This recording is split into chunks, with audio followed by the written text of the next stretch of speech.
सानी बच्चे के 4 पैर थे। जन्म के बाद वह रोने के बजाय इस कदर डरावने तरीके से हंसा कि सबके रोंगटे खड़े हो गए। उसके मुंह में जन्म से ही पूरे दांत थे और सिर पर घने बाल थे। कुछ ही घंटों के भीतर उसने चलने की कोशिश शुरू कर दी थी। कई गर्भपात के बाद 2 साल पहले कुंजपुर गांव के दामोदर जी की बहू की कोख से एक शैतान ने इंसानी रूप में जन्म लिया, पर जन्म के दूसरे दिन ही वह बच्चा गायब हो गया। दामोदर जी के घर में हलचल मच गई।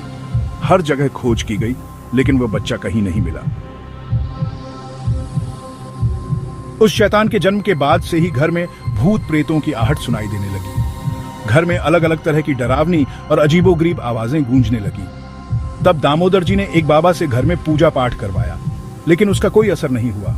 इसके बाद उनकी पत्नी बीमार हो गई, बहू पागल सी हो गई और धीरे धीरे घर के सभी लोग बीमार पड़ने लगे। बाबा जी ने बताया कि उस घर में एक चुड़ैल का साया था और उसी की वजह से यह सब हो रहा था। तमाम इलाज के बावजूद उनकी पत्नी का निधन हो गया और वह बच्चा कभी नहीं मिला। उनका परिवार बिखर गया और बहू की कोख आज भी सूनी है। लेकिन इस घटना के 1 साल बाद गांव में फिर नवजात बच्चों का गायब होना शुरू हो गया और कोई यह नहीं समझ पा रहा था कि आखिर इन बच्चों को कौन ले जा रहा था। क्या दामोदर जी के परिवार को तबाह करने वाली वह चुड़ैल ही इसके पीछे थी, या इसके पीछे कोई और रहस्य था? क्या वह सच में शैतान था?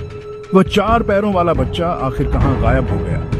यह जानने के लिए सुनिए इंतकाम की रात केवल या YouTube चैनल पर। अभी कमेंट्स करें नेक्स्ट पार्ट के लिए।